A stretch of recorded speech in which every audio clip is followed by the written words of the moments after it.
Welcome, everybody, to our Recovery Month event with the National Council and the National Association of Addiction Treatment Providers. We're going to get started in just a second. We'll just give it a moment or two for people to sign on.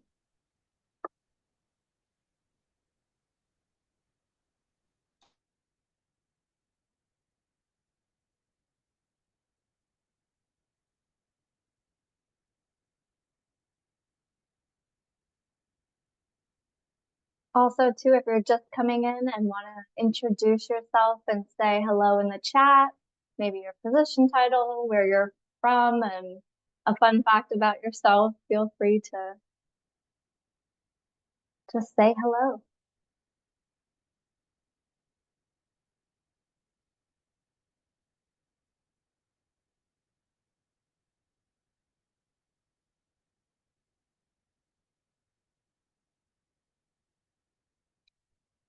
Well, I know we still have folks trickling in, but why don't we get started and folks can join us, especially because I'm just going to be the initial welcomer and going through a few sort of housekeeping items. But welcome to Mastering the Art of Recovery from Lived Experience to Professional Impact.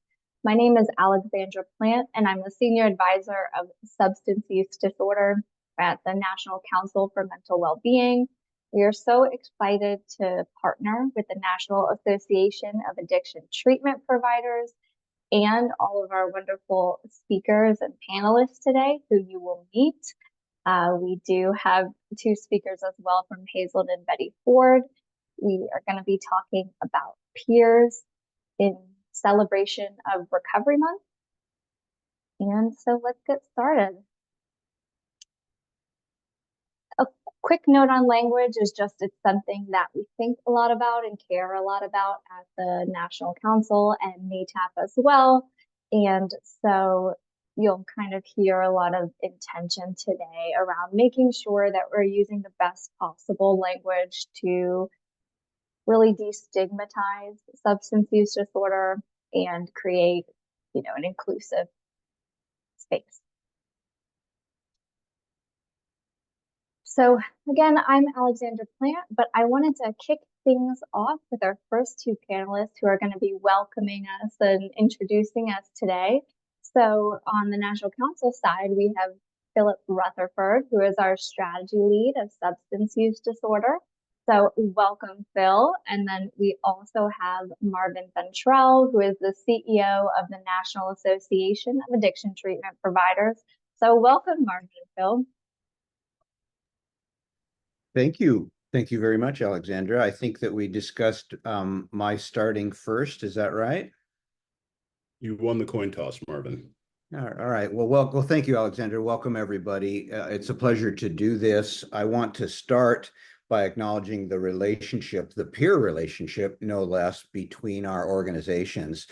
About a year ago, the leadership at NAATP and the leadership at the National Council got together and said, we find ourselves in similar situations. We're at similar meetings. Our work is complementary of one another. We have the same goals in mind, especially the singular goal of recovery, which is what we talk about today. Let's do more work together. Let's help each other and complement each other. And so we began to do that. And this is an example of that. And I want to say that it's uncommon and it shouldn't be uncommon. We work in a field where there is more work to be done than we have workers to do it. And we need to be collaborative.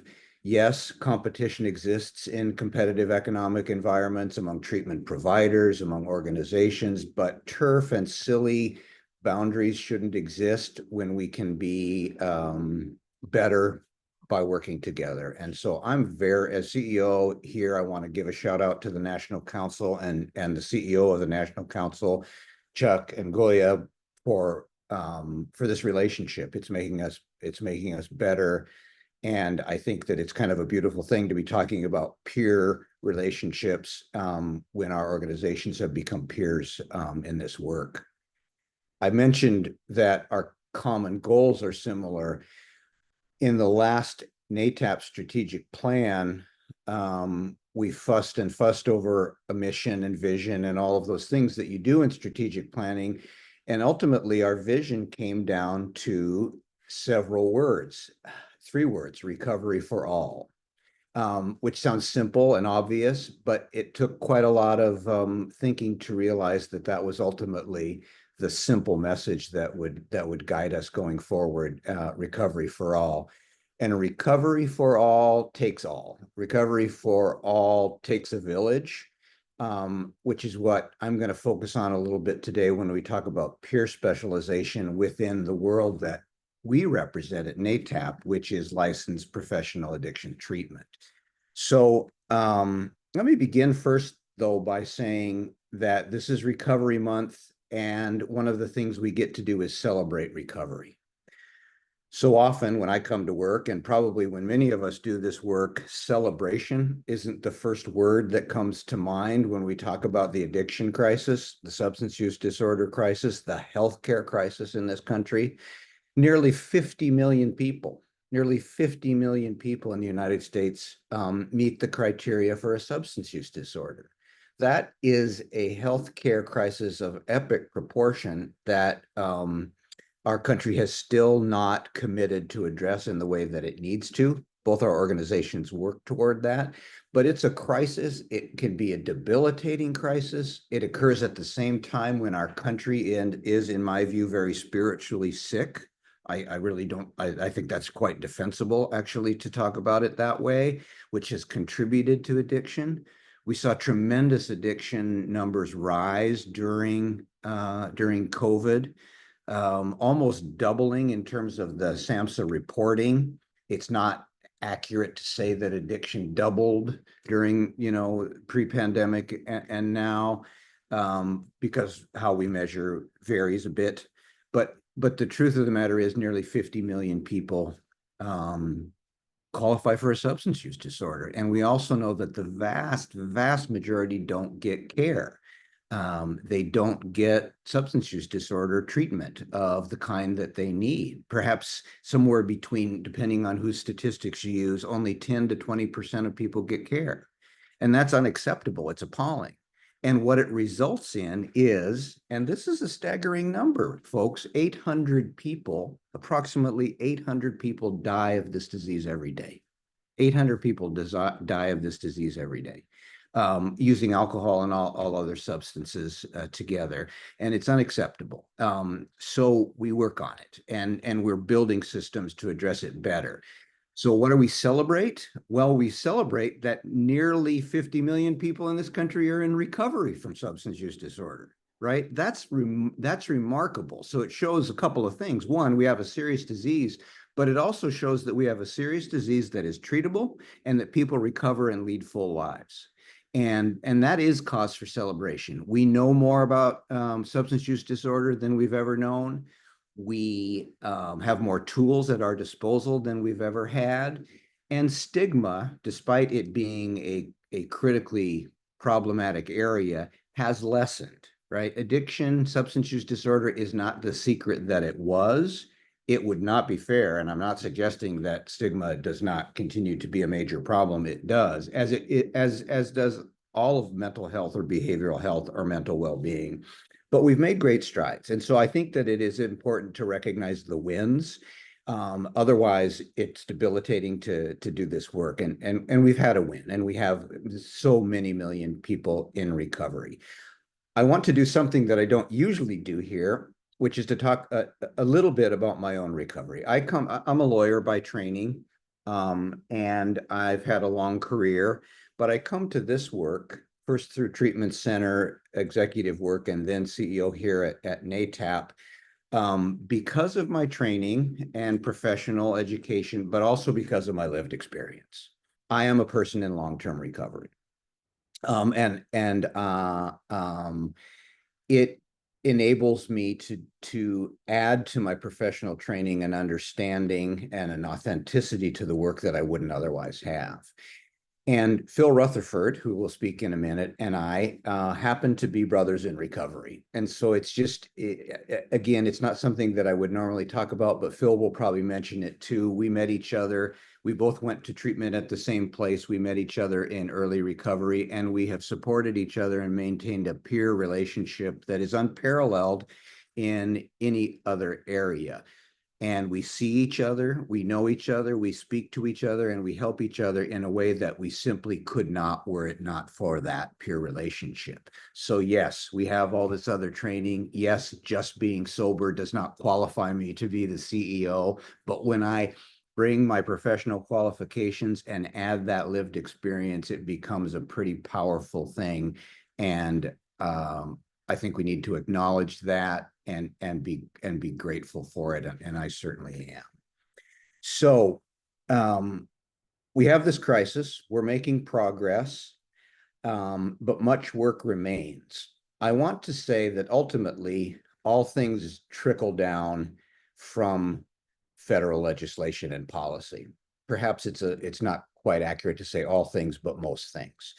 And that means policy and funding. If there's two words that move the needle in this country toward the end goal, those words are policy and funding. And those things happen because of a constituency, a national constituency of strong, unified, intelligent voices bringing demands to our policymakers in Washington. And we had a win this week, a historic win, as a result of just what I'm talking about, our members, our stakeholders using their voice. Finally, after 3 decades of the Mental Health Parity and Addiction Equity Act being in existence, it was signed by George W. Bush in 2008, the Biden administration issued the final rules this week, which will implement the law and at a level that it hasn't existed. We've had parity law, but we haven't had parity implementation or enforcement in the way that we need it. The final rule will not magically fix all of that, but it is a major win. And so because of our advocacy work, the Biden-Harris administration issued the final rules for parity implementation and enforcement this week. And it's a major step, and I want to acknowledge and thank all of our advocates from around the country, from both of our organizations who made that possible. It's a big deal. I also want to say that that's not the end of the story.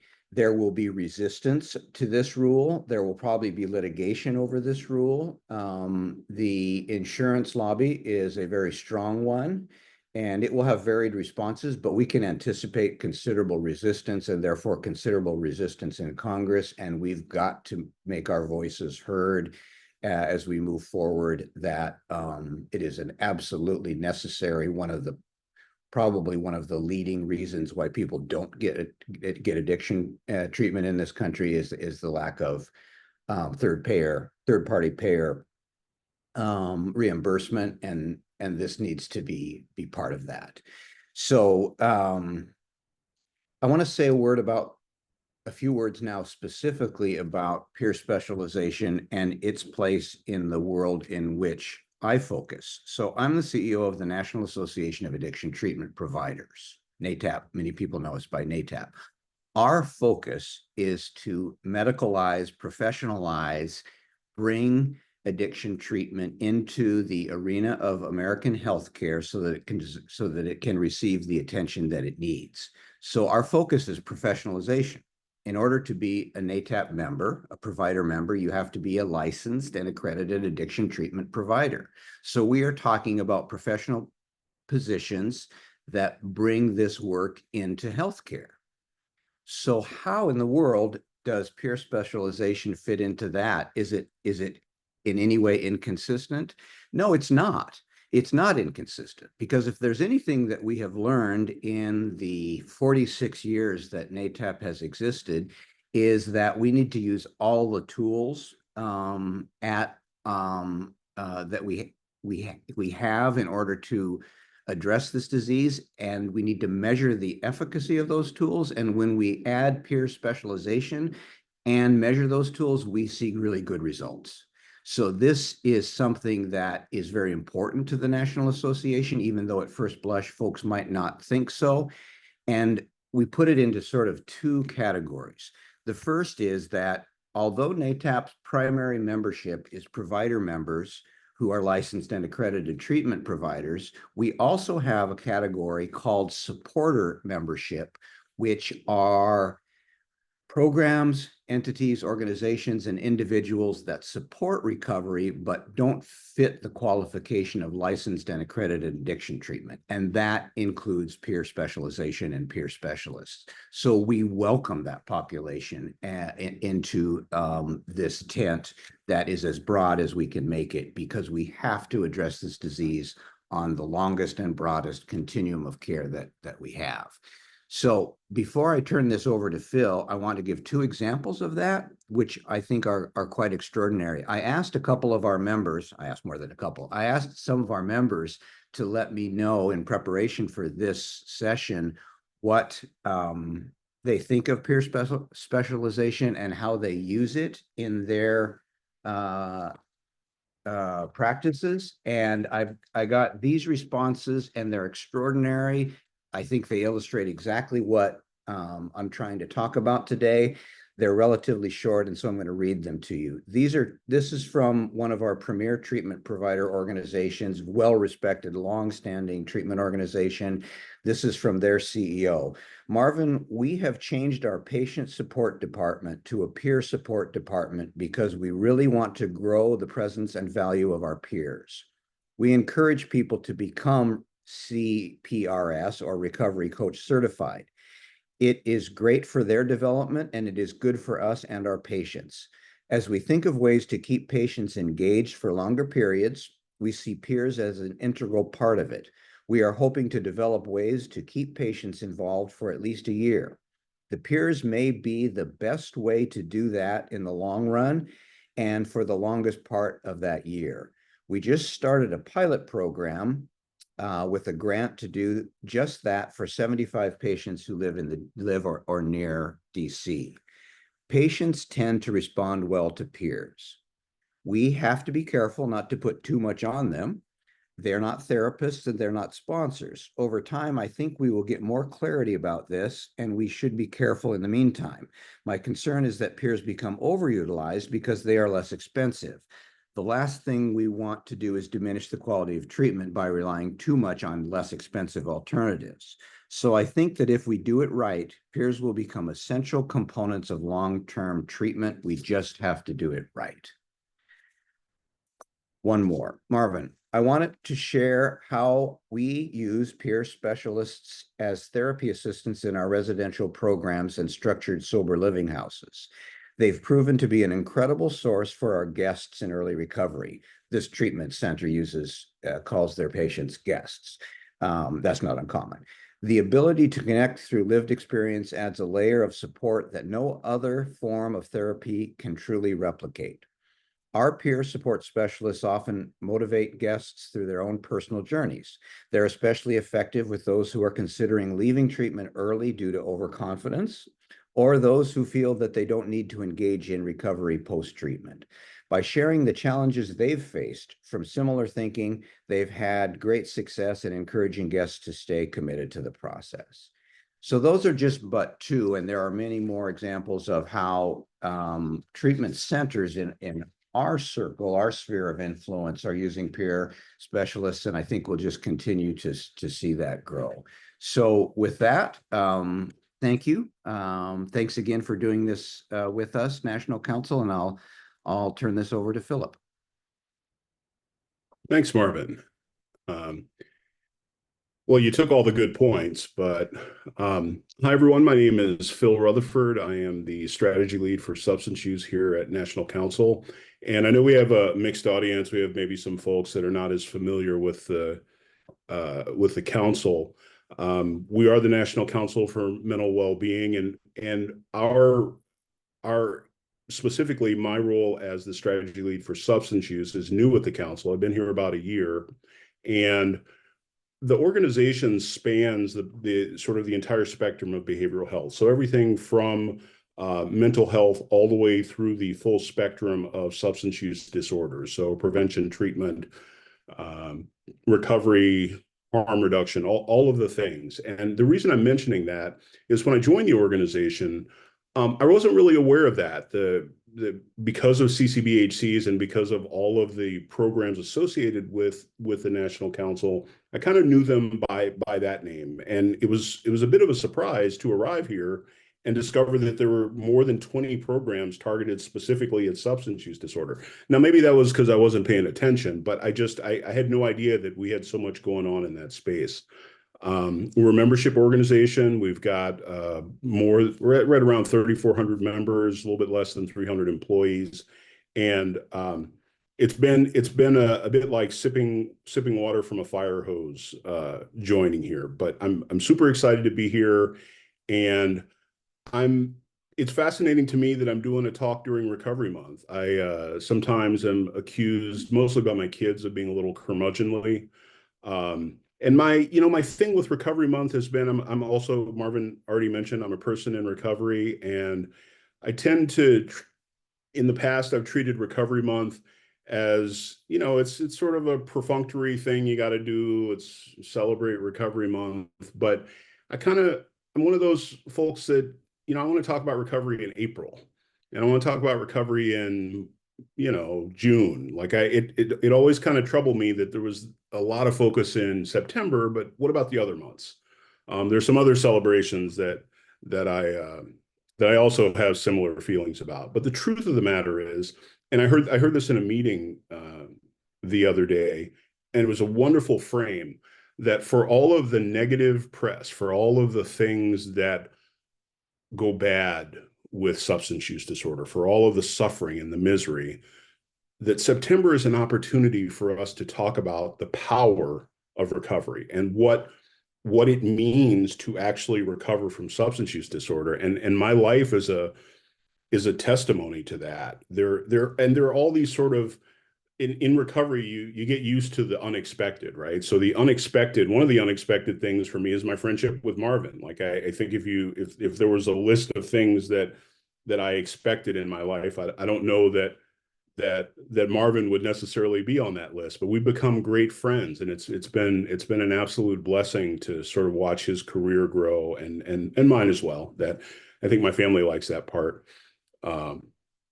But on the subject of recovery, and I want to lean into the celebration of what happens well there. I actually have had the opportunity to participate as a peer recovery support specialist, and some of the work there, the kind of belly to belly, which mine is considerable, but the belly to belly work of a peer recovery support specialist is critical. I'm thinking, for whatever reason today, I'm thinking specifically of a time where I was doing that work at a recovery community organization.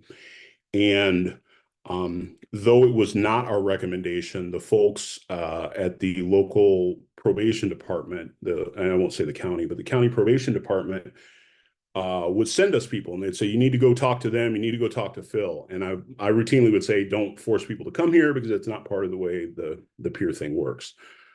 But they did that nonetheless.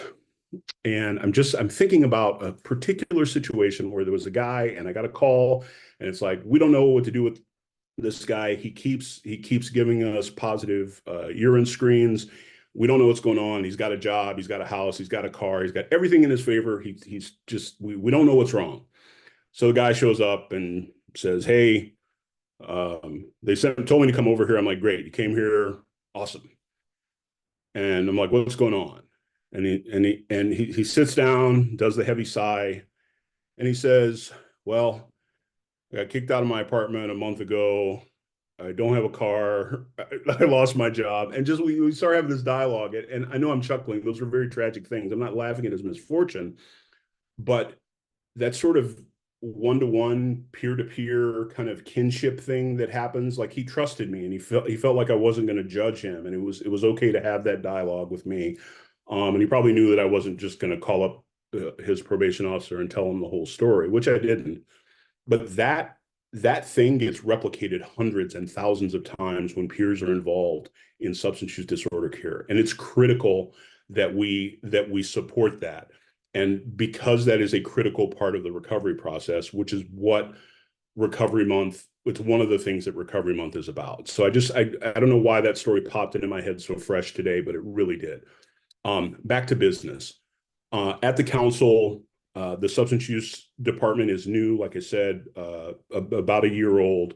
We also have created a strategic framework for our efforts in substance use disorder. And I won't drag you through the boring details, but very simply, we're arranged around 5 pillars that everything we do needs to be evidence-based, modernized, integrated. And when I say integrated, I mean integrated into the primary healthcare system, elevated and inclusive. And sort of all of our work is pointed in that direction. And I think over the next coming months and years, you'll see more information about that. Beyond that, we've got some fabulous panelists lined up for you to chat. And I think Marvin and I will be back at the end to give a few comments. Thanks, and I'll hand it back to Alexandra. Wonderful. Thank you so much, Marvin and Phil. And we now are going to turn it over to Elizabeth Burden, who is a senior advisor at the National Council, to talk about kind of overviewing some of the recent and current challenges facing the peer recovery workforce. Welcome, Liz. Thanks so much, Alexandra. Really honored to have a chance to chat with you all, and hope you'll keep engaging in the chat, loving the comments that are in there. So our theme today is mastering the art of recovery, from lived experience to professional impact. And I've been asked, as Alexandra said, to speak on the current challenges facing the peer workforce and what we can do to fix that. I'm not a person in recovery, but for almost 3 decades, I've had the honor and privilege of being an ally and sometimes an accomplice and co-conspirator in the peer movement. And so what I'm sharing today comes from those decades of experience. And I will encourage you, if any of what I'm going to say resonates for you, please, I hope you'll say so in the chat and engage in the chat. From my vantage point, there are 7 integrated or interrelated challenges that have been relatively the same across those 3 decades, but are growing more and more as more and more settings look to integrate peer support. The 7 challenges are dispersion, lack of organizational readiness, inadequate or inappropriate peer supervision, role drift that comes with professionalization or formalization, the push for standardization of training and practice, low wages yet demanding work, and number 7 is limited career progression with a narrow definition of a peer workforce. Now, our greatest challenges are also our greatest opportunities for change. So let me briefly describe each challenge and some thoughts about solutions. And again, I encourage you to share with one another in chat as well, both the challenges and solutions to each. So challenge 1 is dispersion. As every setting becomes a site for peer support, as we push towards that, there are some challenges with that include forgetting the roots of peer support as a human rights, social justice, equity-related strategy or equity-focused strategy. The watering down of peer support, so squeezing out the juice of what really makes it work, and focusing solely on peer services when it is also the support, and there's a difference between the 2 of those things. And it's the support that often drives outcomes. That support that Phil talked about, that's beyond a service, but it's a way of being, a way of doing, a relationality that makes a difference. And therefore, when we focus solely on peer services, that's a challenge because we lose the support. Now, the challenge of dispersion has kind of 4 different underlying dimensions. That's misunderstanding of peer roles. Marvin and what he read, one of the people shared really wanted to keep to the fidelity of that role, and that's very important. But misunderstandings about the peer role or the role of peer support workers often lead to them being undervalued or misused, asked to perform tasks that are outside of their intended scope. It leads to pulling towards paraprofessional uses or peers in junior roles when peer support is a profession in its own right. Peer workers aren't paraprofessionals because paraprofessionals assist other professionals, but peers assist individuals within an organizational context. They're not there to fill in the blanks of social workers or clinical case managers. Instead, they have their own unique set of knowledge, skills, and tasks that they're trained to supporting an individual on their self-defined journey to recovery. And it's not that paraprofessionals aren't needed, don't get me wrong, they are. It's that peer support is an entirely different thing than social work, than therapy, than case management. And so if we're designing peer jobs and programs to lighten the load of other staff, it probably isn't a peer support or peer service. Understanding of the role really designs the role in a way that's faithful to the unique value that peers bring to an organization. Another challenge of dispersion is that we were getting to see research and evaluation of so-called peer support programs that really aren't peer support, and that actually waters down the research space and the value of program evaluation or research that supports. This is sometimes connected to research focusing on only systems and clinical outcomes as the measures of success, rather than recovery outcomes, which are longer term. And recovery outcomes include things like increased hope, empowerment, health seeking, well-being, improves physical, psychological, and emotional health, self-efficacy, self-determination, autonomy, and sense of belonging. And so we need to make sure that research and evaluation continues to, or expands its view to include those recovery outcomes. A third challenge of dispersion is the push towards medicalizing what is a relational approach. And we must safeguard against that because in a lot of settings now, peers, you need to have a label or a diagnosis or assessment, those kinds of things for peer work to begin. And that push actually can be problematic. And the last thing I'll say about dispersion is as every site becomes a peer site, there may be inadequate support for peer-run entities, which in some ways are the gold standard for recovery practice and for peer supports and services. And so the solutions are the effective integration of peer roles in any setting is only possible in organizations that have a high recovery consciousness where lived expertise is valued and shapes every part of the organization. Shifting the culture within service systems to recovery oriented is an essential component and contributor to improving acceptance and sustainability of the peer workforce, which leads us to challenge number 2, organizations that aren't ready for peer support. The introduction of peers requires organizational adaptation. The impact of organizational structure and climate on successful peer integration is well researched, with organizational climate, policies and practices and other staff attitudes playing a pivotal role in determining how well peers do in their jobs and how effective peer programs are. Challenges that impede integration often emerge from a lack of understanding of the optimal use of peer services and those misconceptions around peer roles.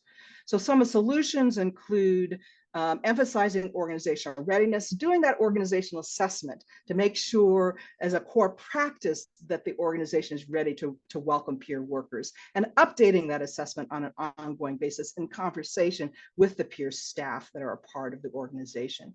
Because integration refers to a positive experience of peer workers in the setting, which includes acceptance by colleagues where they're able to provide authentic peer support, and there's quality efforts going on to retain workers. It's a two-way street, integration is, in which there's a change across organizations to support and accommodate the lived experience workforce and its development, rather than solely expecting peer workers to adjust to the organizational service context. So we have to ensure that organizations are prepared to take on that new role, have a clear understanding of peer roles and practices and where they sit within team structures prior to integration into an organization. This allows distinction from current service delivery roles and an opportunity for consultation with all staff, including those with living experience and lived experience in program design and development. This means that organizations have to take action, steps, mechanism to initiate opportunities for learning and operational improvement. Genuine deep involvement of peer workers in shaping program design can help, as well as appropriate resources, using the maxim that one peer specialist does not a peer program make. Challenge number 3, inadequate and inappropriate supervision. A lot has been written, a lot has been said about this, so I won't say a lot about it, other than it often falls into the hands of individuals who lack an understanding of the peer role. That's what research is telling us. This can result in supervision that is misaligned with the core principles of peer support, leading to conflicts between expectations and job functions. Peers may be over-supervised in areas that aren't relevant to their work, are under-supported in areas that are crucial to their role, which creates confusion, can demoralize the workforce, causing frustration, burnout, and high turnover. Proper supervision is critical to professional growth and maintaining the integrity of peer support. So some solutions include having senior peer positions that provide the supervision to peer workers, or having non-peers who have taken peer certification training and some of the new emerging certifications for supervision of peer specialists, so that they understand the role and they're willing to act as allies and champions for peer work in organizations. Or another solution may be working with and contracting with peer-led organizations to help shape supervision and or perhaps supervise the work, connecting the peers to a wider network of peer workers, both within and outside of organizations. Challenge number 4 is role drift. As peer support becomes more formalized, the risk of role drift increases. Peers are often pushed into tasks that align with clinical administrative roles, back to that paraprofessionalization, if you will, diluting the essence of peer support. This can undermine the relational and experiential foundation that makes peer support effective. The push for credentialing, while important, people need the knowledge and training for any role, any job, including lived experience jobs. This sometimes forces peers to adopt practices that are not peer-driven, losing the autonomy and authenticity that are essential to peer work. So some solutions include job descriptions that are based on, for example, the SAMHSA categories in their peer worker job description document, or that are based on role delineation studies that have been done by some of the certification bodies that really look at what authentic peer work is, or standards put forth by organizations like the National Association of Peer Supporters that really defined what peer services and peer support are. Or again, partnering with peer-run organizations to help define roles and ensure ongoing fidelity. Challenge 5. Standardization of training. Some would say that the lack of national standards for scope of work for peer recovery support and specialists is the challenge. I think we need to ask ourselves as we look at this, who or what is driving standardization and why? And we need to think deeply about it. The drive towards standardization aims to create consistency, but sometimes it strips away the flexibility that makes peer support effective. Standardized approaches may overlook the local context and individualized nature of peer work, which thrives on adapting to personal recovery journeys. Additionally, pushing for standardization can limit access to peer roles, especially those from racialized or marginalized communities who may not have access to formal education and training programs. So the solutions for us, the opportunities for us are in those challenges. We need to balance the needs for quality assurance with maintaining the grassroots personalized nature of peer support. We need to ensure that peers from the broad spectrum of diverse backgrounds in our communities have access to education and training and support as we push for standardization, training, and practice. Challenge 6, low wages yet high demand jobs. Now, some might see this as the top challenge, and I agree that it's important. However, I would pose that it stems in part from the other challenges that I've already noted. Despite the value peer support workers bring to recovery processes, they are frequently underpaid and overworked. The emotional labor required, coupled with the high numbers of participants served and limited resources, creates an unsustainable work environment. Low wages are a reflection of how the workforce is valued or not, stemming from broader systemic issues related to integration and recognition of peer roles and the hierarchies of experience, education, and the like, and on which we build our wage systems. Many peer workers find themselves living paycheck to paycheck, facing financial insecurity while shouldering the burden of demanding and traumatic work environments. So what's the solution? pay them more. I know I'm laughing about that. It's actually not a funny issue, but it seems like in many ways a simple solution. The market forces may not be enough to raise wages. We need a concerted effort within organizations and within systems to rethink how we value and pay our peer workers, and innovations in payment systems is a part of that process as well, which I know the National Council has been championing. Final challenge is limited career progression within a narrow definition of workforce. The peer workforce is often viewed through a narrow lens with limited pathways for career advancement. Peer support workers are frequently seen as filling a single entry-level role with little thought given to how they might grow within an organization. This lack of career mobility contributes to high turnover rates and a sense of stagnation. Without structured opportunities for advancement, such as leadership roles or specialized positions, the peer workforce remains underutilized, and individuals looking to advance go and get education to become counselors or therapists or case managers. That is great if what they as individuals aspire to, but if it's because they don't see any other way to advance, then that is our loss. So solutions include expanding career possibilities for peer workers. That starts with diversifying peer specialist positions, whether that be levels, peer specialist 1, peer specialist 2, peer specialist 3, or by setting, emergency room peer specialists, which may have a different pay scale than one that's working long-term, outpatient versus residential. All of these kinds of things may lead to some diversification and re-examination again of the wages and the career possibilities within. And then adding ladder positions such as director of peer programs, or director of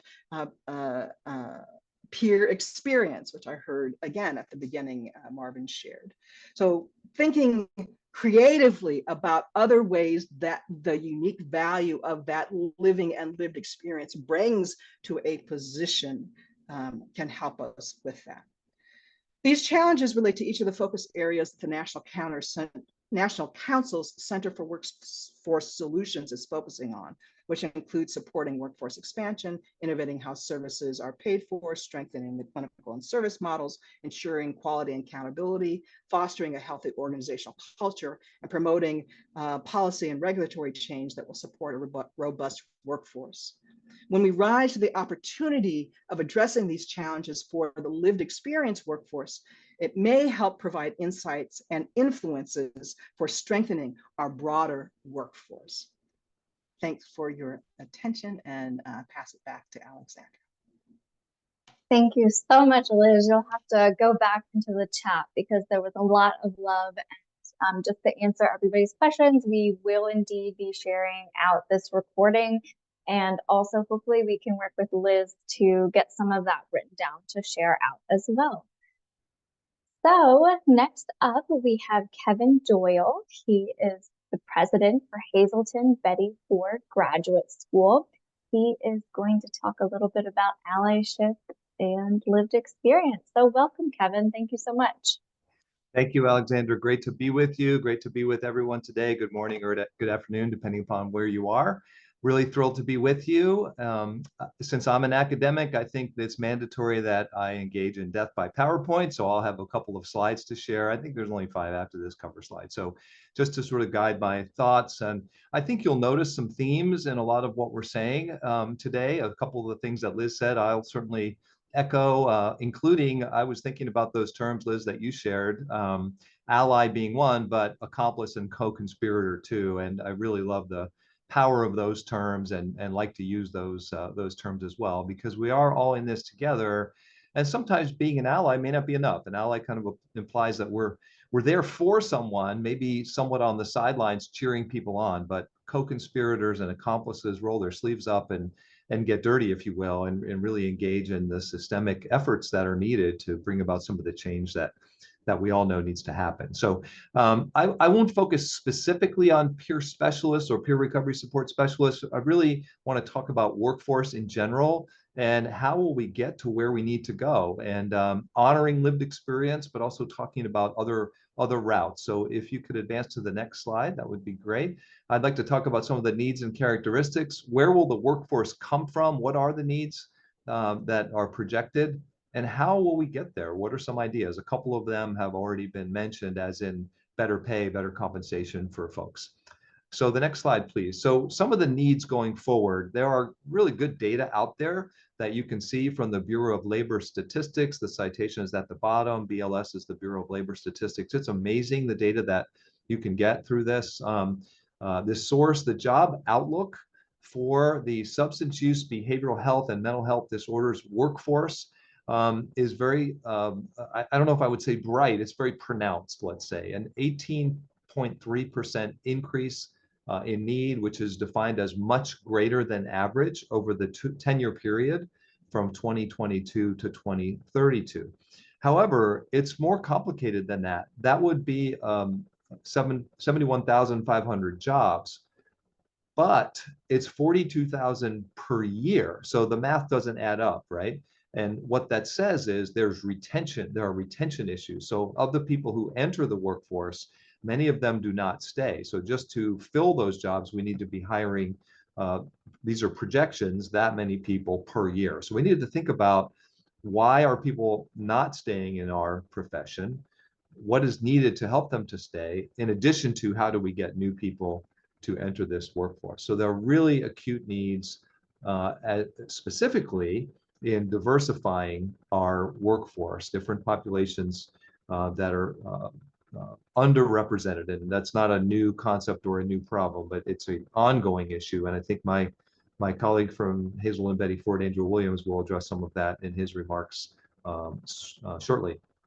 So the Occupational Outlook Handbook is a wonderful resource. What are some of the workforce characteristics?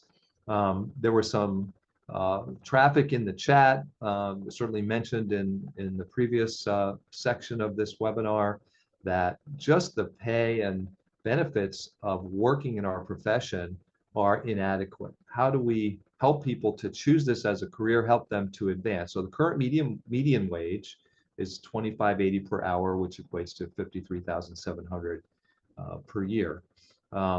That is number 319 of the professions that were ranked. And I think that breakdown, I should have put a footnote, was male and female, if I remember correctly. So tough to have that be a living wage these days with what everything costs. So certainly that's one thing we have to do. And when I talk with employers, so I'm the president of our graduate school, but we're part of the overall Hazel and Betty Ford organization. I'm on the workforce committee for NAATP as well. So I do talk with employers a lot, and talk to our students too about their job search and where do they hope to work. And many of them are very concerned about the ability to make a living, to be able to afford sending their kids to college, or taking a vacation, or having a car that's reliable, or whatever it might be. Make sure that the wages and compensation are adequate for this to be a career that we know it has wonderful altruistic rewards, but you have to be able to make ends meet as well for something to be a career that you will stick with in an ongoing fashion. So how can we do that? Approximately 30% of the workforce currently, and you can see the sources noted below, identify as individuals in recovery. And the range you can see is from 29 to 34% roughly. The workforce also is predominantly white, female over 45. That's a different bullet point from the folks in recovery. So we've been talking a little bit on this webinar about lived experience. And I hope this doesn't sound unauthentic or like I'm talking out of both sides of my mouth. I want to acknowledge two things, which can both be true. When I started in this field, which, like a few of our panelists, was more than a few years ago, it was in the 1980s, the workforce was almost exclusively people in recovery. And we owe a tremendous debt of gratitude to people with lived experience, people in recovery themselves, who were the only ones really doing this work back then, well over 50%. I saw numbers back in those days, sometimes as high as 75 or 80% of people in the workforce identified as folks in recovery. Were it not for people in recovery, there wouldn't have been, and you can make the argument that there wouldn't be now a workforce at all. However, that leaves out a whole segment of population, people who are not in recovery, who might be willing to do this work. And so I think the challenge for us is to honor lived experience, to recognize it, to value it, to find ways to welcome people with lived experience. And remember, not every person with lived experience is cut out to do this work. So we want to provide them with training and education that they need to be effective in the work. That often brings an immense amount of passion and obviously empathy and all kinds of traits that are helpful. When combined with education in some level, it produces a really, really amazing professional. But also acknowledging that lived experience is not a mandatory requirement to work in this profession. Now, by definition, peer recovery support specialists do bring lived experience to the table. But when you go beyond that to people in clinical roles and licensed roles, then lived experience may or may not be something that is a mandatory part of the previous experience. We know that about 49% of Americans live in a mental health shortage area. 49%. So basically half of this country live in a place that has a mental health shortage in terms of their workforce. And that really means not that there's a shortage of mental health, there's a shortage of mental health professionals to do this work, to explain that bullet point. So those are some things that we know about the existing workforce. Let's go to the next slide, which I think is really the crux of what we're talking about today. Where will the workforce of tomorrow come from? I'm a person who has worked in this profession as a clinician, a licensed professional.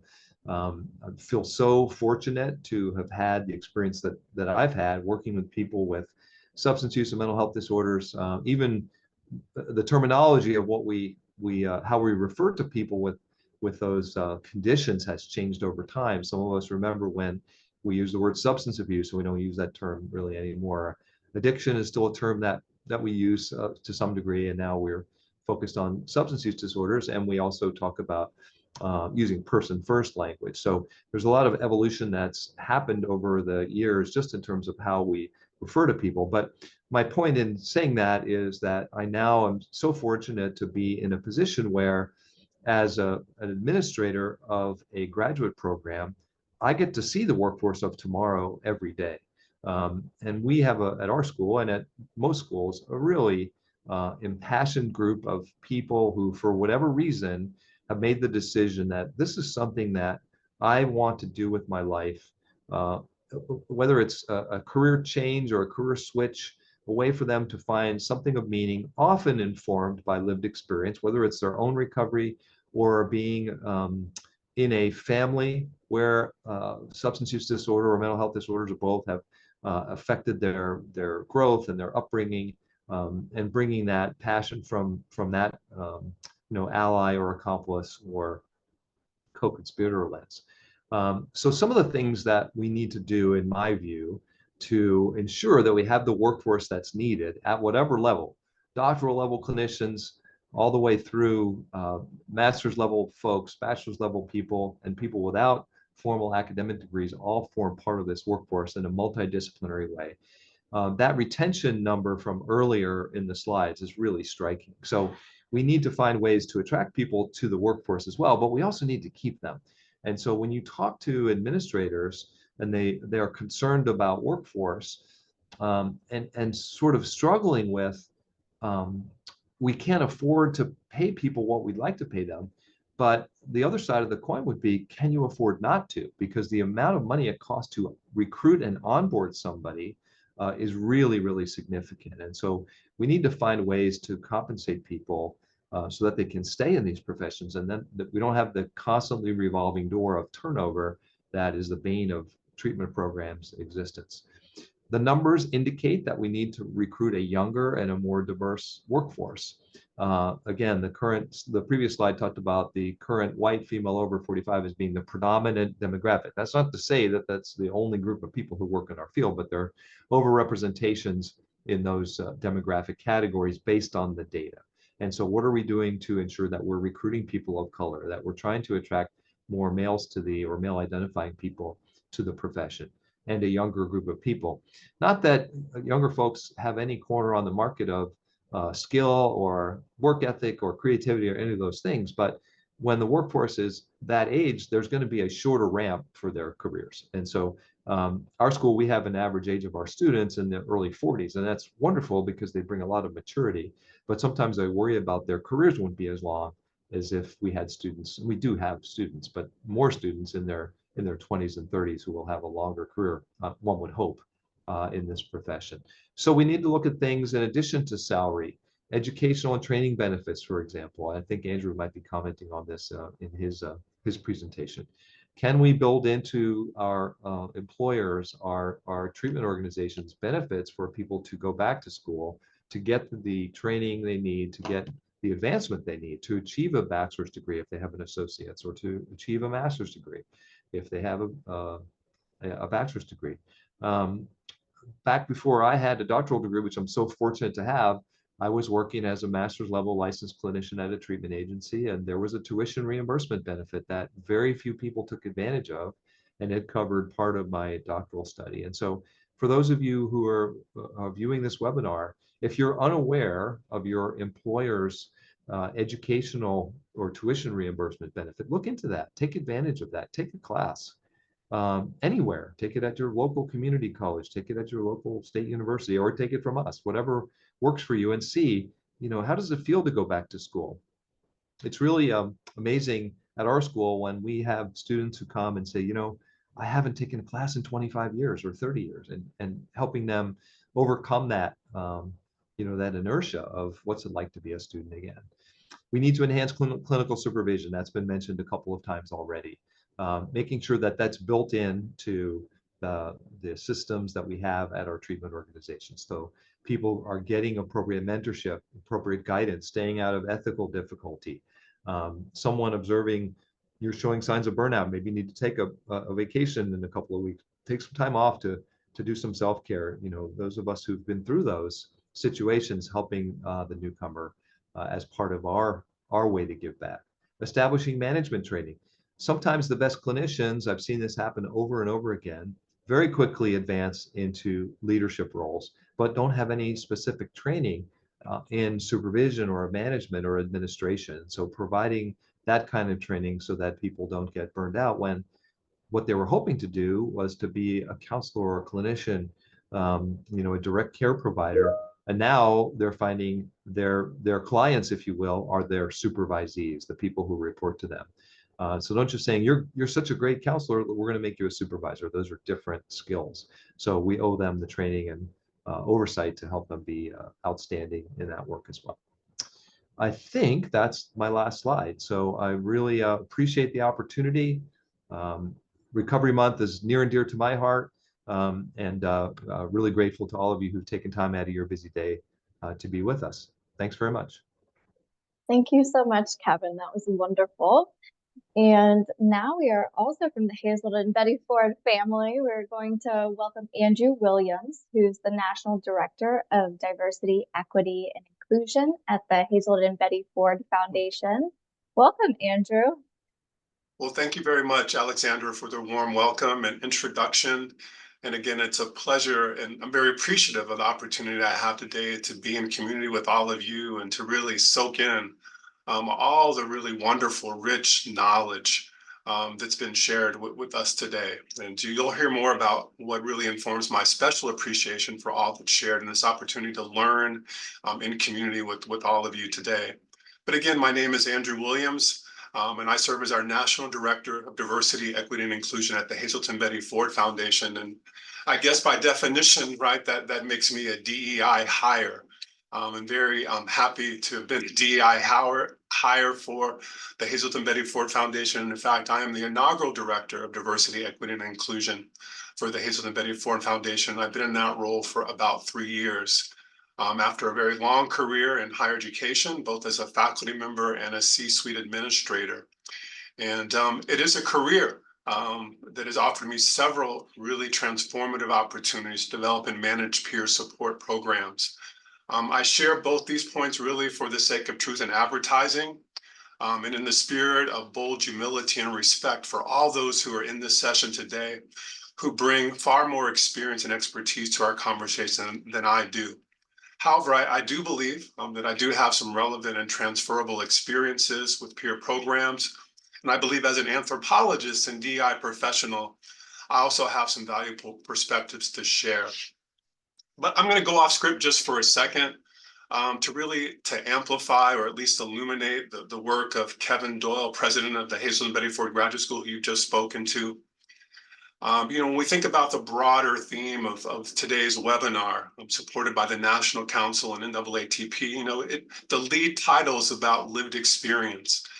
And, what strikes me about Kevin Doyle as a leader, as an ally, as an accomplice to our DEI efforts at Hazelden Betty Ford Foundation, his contributions to higher ed, in our field more broadly, is that he has moved from the equity talk to actually doing the equity walk, especially around this issue of us as a field really valuing traditions of wisdom and the lived experience of diverse people from diverse culture communities. Kevin in his presentation never highlighted the really transformative work he's done with other faculty and administrators at our graduate school to create a non-degree pathway, for individuals to get their licensure so they can move into our field at this really critical time.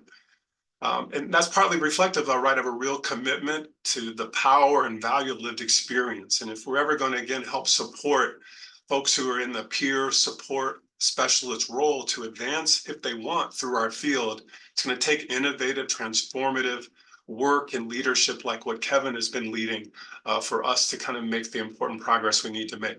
So appreciate you giving me that opportunity to go a little bit off script to highlight the very important work that Kevin in our graduate school is doing, really, I think, making them a leader, not just within our field, but within higher education as well. Now, in my role as National Director of Diversity, Equity, and Inclusion, I have many roles and wear many hats. I have some internal facing dimensions to my work that have to do with helping us diversify our workforce and build a workplace culture that's characterized by high levels of inclusion, of belonging, and equal opportunity. In that role, I also play a critical role in helping support all of our patient-facing professionals and being able to offer more culturally responsive and gender-inclusive care to patients in support of our ultimate North Star DI goal, which is health and recovery equity. And in my brief presentation today, I just really want to highlight and share some reflections on the role of peer recovery specialists, aligned with my two key job kind of responsibilities, along with my emergent vision of how we can best advance health and recovery equity within our profession, within our diverse communities. Next slide, please.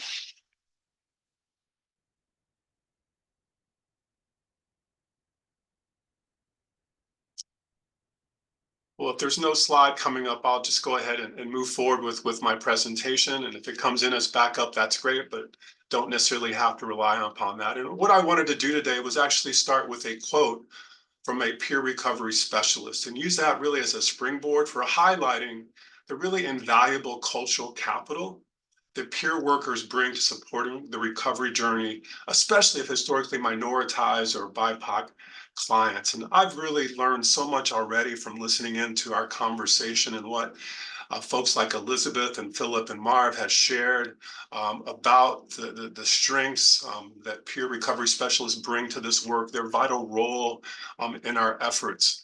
I've really learned a lot from that, but I've noted that we've talked about them very generically without any reference to the particular maybe added value of having a diverse team of peer recovery specialists as well. So to speak to that more fully, I wanted to start with a quote from, again, a peer recovery specialist. And this peer recovery specialist writes, a lot of people broke my trust, especially in the medical field. So I think that the more I show people that I'm just another human being, definitely makes the connection better, which keeps them coming back to treatment with their providers. And this in some ways both echoes some of the insights of the power or value added of peer recovery specialists in our work. But it also, to me, I think speaks to, speaks to the lack of trust, in particular, that so many BIPOC populations have in coming, the distrust the lack of trustworthiness they sort of hold for our organizations. Again, to put it again maybe more clearly, many BIPOC folks just don't see us as trustworthy. And I think this individual's experience and sentiments clearly are not outliers. And so much research really supports that. And I think with a little historical context and data, we can maybe more fully understand the healthy skepticism that many BIPOC possess in relationship to medical care, including behavioral and mental health care as well. I have a second quote here before I go into some of the data. And this is from this lovely new book called There's Always This Year on Basketball and Ascension, which is about much more than basketball. And that quote reads, to have a secret that is just ours, played out through some quiet and evident choreography, a touch between us that lingers just long enough to know we put some work into our love for each other. We've made something that no one outside can get through. I don't waste time or language on our enemies, beloveds, but if I ever did, I would tell them that there is a river between what they see and what they know. And they don't have the heart to cross it. Now, I share this second quote, and there's a lot there that we can unpack and discuss, obviously, but I really wanted to elevate or illuminate this quote because it speaks to the complexity, the beauty, and power of any cultural community. And it just really reminds us of the need for, as we think about offering more culturally attentive, gender-inclusive care, that we always bring the spirit of cultural humility to our work and accept, right, that there are certain cultural gaps that are just going to be really hard to bridge. No matter how much we read, no matter how many trainings we go to, there's a real gap. And we need to respect that gap and those cultural complexities as we work to discern how to offer more culturally attentive and gender-inclusive care. And I believe it's these sort of cultural complexities, right, as well as the mistrust often felt by many BIPOC populations that partially explain, right, why we see such real and grotesque disparities in the quality of care and outcomes, especially for BIPOC populations.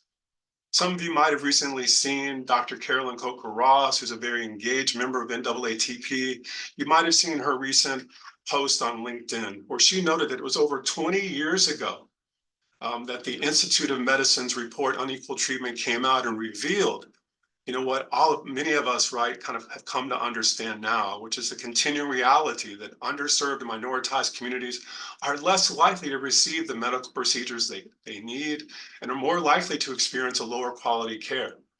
And then 10 years later, 2014, a study out of the Journal of Substance Abuse Treatment found that African Americans were 35% less likely to complete addiction treatment compared to whites.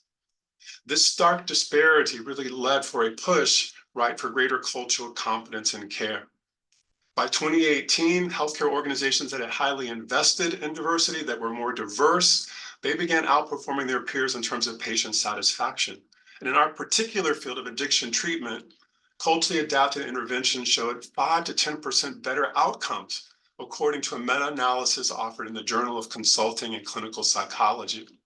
Now, as we all know, and as we move through this together, the COVID-19 pandemic further exposed, right, these savage healthcare disparities and health inequities in our society. And in response, right, we saw this huge surge of DEIB initiatives in healthcare, beginning at least in around 2020. And simultaneously, of course, many of our organizations also more deeply invested in DEIB practices. And we actually saw over this period, over the last 3 years, a 23% increase in treatment completion rates as we began to offer more culturally attentive care.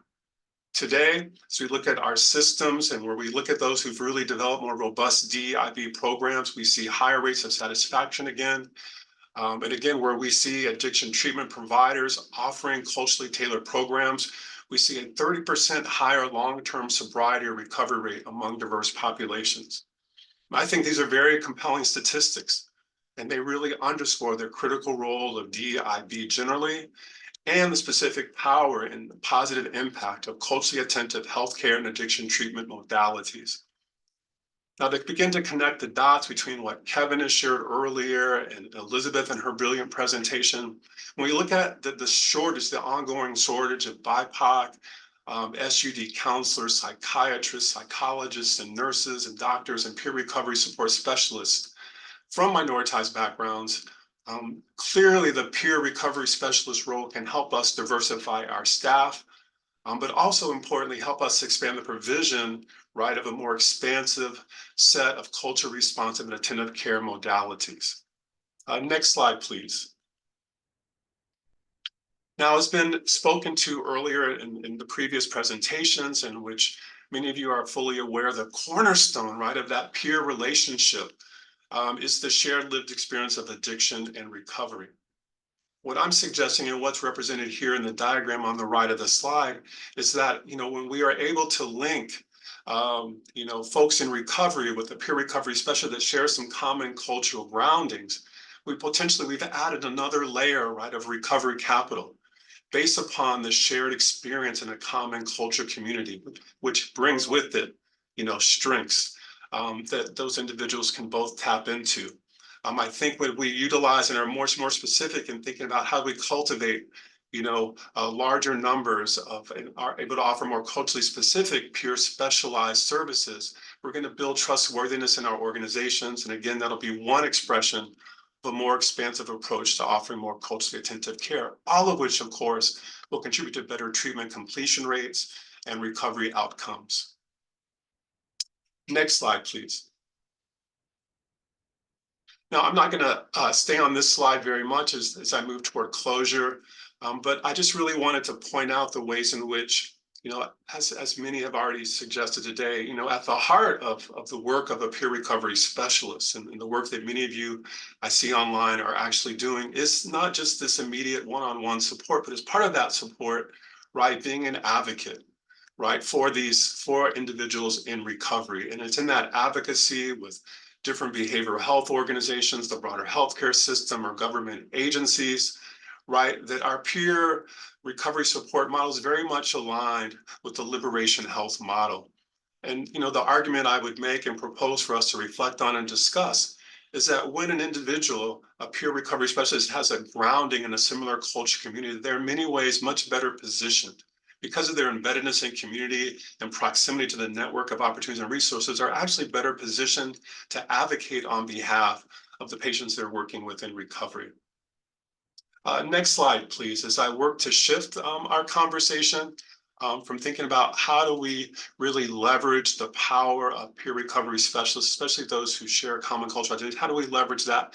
I want to move from that kind of dimension of the conversation to looking at, as some have already spoken to, the peer recovery specialist as an employee and an employee category, and how I kind of begin to make sense of that and make meaning of that as a DEI professional. Another way to say that, being asked to present on this has really pushed me to think about, what is the DEI take? What does it would mean to bring a DEI lens to the positionality of these professionals within our organizations?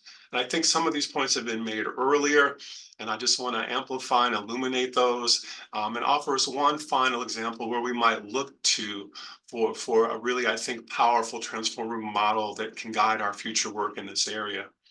As we look at some of the research, as others have articulated earlier, peer recovery specialists have reported a lack of equality between themselves and their non-peer colleagues. It only takes a really quick view to and review some of what's popping up in our chat to see how common, right, this lived experience as a peer recovery specialist is within many of our organizations. They don't feel like they're treated fairly or as equally as their other colleagues.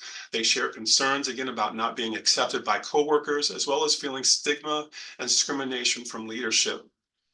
Now, as I think as Alexandra spoke to, or others spoke to a little bit earlier, some of this kind of these attitudes and biases might be reflective of the fact there's not a lot of, we need to work to develop greater role clarity, share more information about the benefits that our peer recovery specialists offer us. Regardless, I think this data offers us an important caution. And here, I think I'm just echoing what was implicit in what others have shared earlier. I mean, if we're not attentive in a really serious way to the positionality and work experience of our peer recovery specialists in relationship to inclusion, belonging, full participation in the life of our organizations, and equity in the workplace, we really stand, right, the risk of reproducing a very extractive, exploitive, neo-colonial, racist, and sexist model that ultimately just appropriates their precious knowledge and wisdom, and really locks them into a subordinate status within our organization. And as a result, right, we are likely to struggle to retain the beautiful and powerful diversity that peer recovery specialists bring to our organizations, as well as the positive impacts they have on health and recovery equity.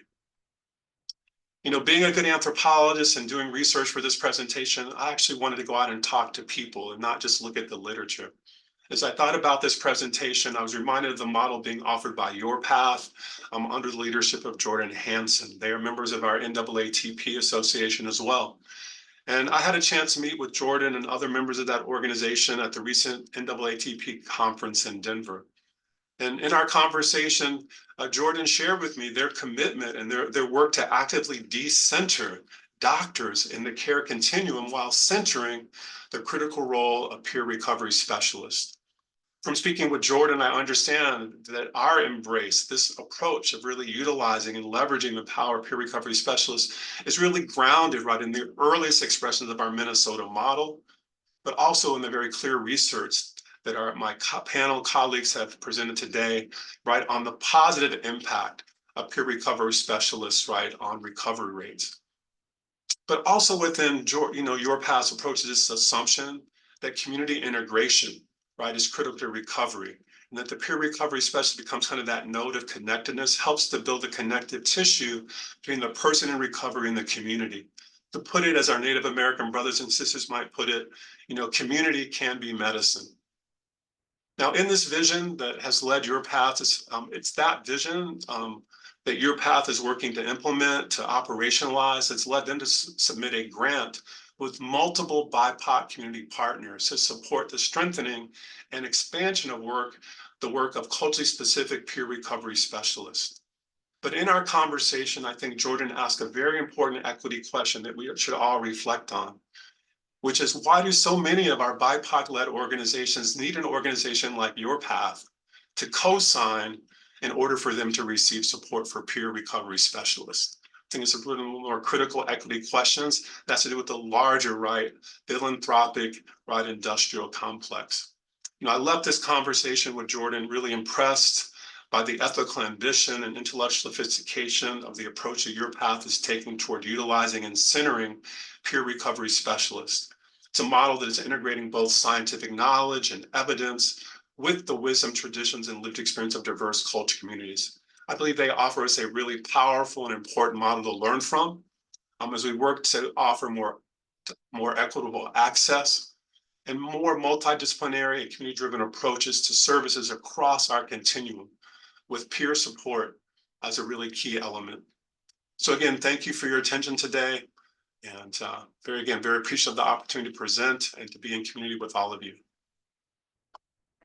Thank you so much, Andrew. That was beautiful. And I really loved a lot of the things you said, and you'll have to check out the chat as well, because there was a lot of comments and support. So now we are going to welcome Cortney Lovell, who is a director at the National Council for Mental Wellbeing, and she is going to talk peers and grief support. So thank you, Cortney. Welcome. Thank you so much, Alexandra. Hi, everyone. First and foremost, just thank you. Thank you for being here today. Thank you for the work that you do on a daily basis. The work that we do is not easy, and oftentimes it is not rewarding, and it can be incredibly painful and filled with loss, but it is such important work. And I appreciate all of you for what you choose to do with your lives day in, day out. Even on the hardest days, it is so important that we keep showing up and doing our best, because there are people out there right now that need us, that need support, that need compassion, that need treatment and care. And if it wasn't for all of you, they wouldn't be receiving it. So thank you. Thank you to my co-presenters today and to the National Council for putting this on. I started my career in public health, specifically in substance use and recovery work, about 15 years ago. I started as an addictions counselor for a few years before I moved into more macro level recovery work, and have now spent about the last decade working in the peer space on training, workforce development, certification, and I have found my happy place. The peer profession is so near and dear to my heart. because I'm a peer. I've been in recovery myself from opioid use disorder for going on 17 years somehow. Time flies when you're having fun, I guess.